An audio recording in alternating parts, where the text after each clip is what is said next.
It started with the fall, Twin Towers, 9/11. You remember the dust, you remember the silence after, the way the whole world just stopped. But here's what most people don't ask: who benefits from a pause? 2 years later, they were already drawing it up. Not just a building, a statement. One World Trade Center. Catchy, right? But that name, that wasn't about steel and glass. That was the first whisper of something bigger. A rebrand, a reset, a flag planted in the rubble. Because when something falls, something else rises to take its place. Enter the World Bank, enter the IMF. They don't show up with guns. They show up with briefcases, with spreadsheets, with solutions.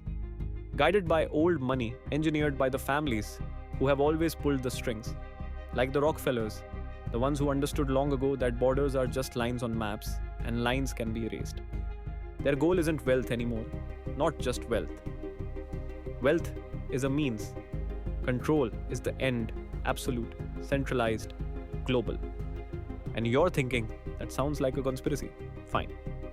Let's call it logic instead. Let's follow the thread. What's the one thing every government, every corporation, every power structure ultimately answers to? Not ideology, not morality, math. Numbers don't lie. Today, 7 billion souls on this rock, choking the rivers, bleeding the soil, burning through resources like there's another planet FedExing a backup. And we're already struggling. Now, run the numbers forward. By 2050, 12 billion. By 2075, 17 billion. Simple arithmetic. You cannot fit 17 billion people into a house built for 7. The walls are already cracking. The foundation is already shifting. So here's the question they don't want you to ask. What happens when there's not enough to go around? You think they share? You think they ration equally? No, you make less people. Depopulation.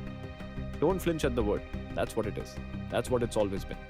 An agenda dressed up in polite language, market forces, economic necessity, sustainable development.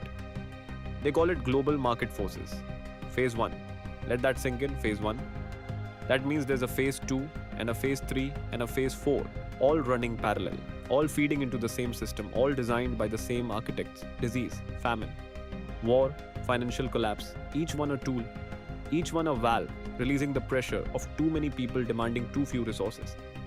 And you sit there thinking it's chaos. It's not chaos, it's engineering. They're not trying to save the planet, they're trying to save their position on it. You ever wonder why every crisis feels connected?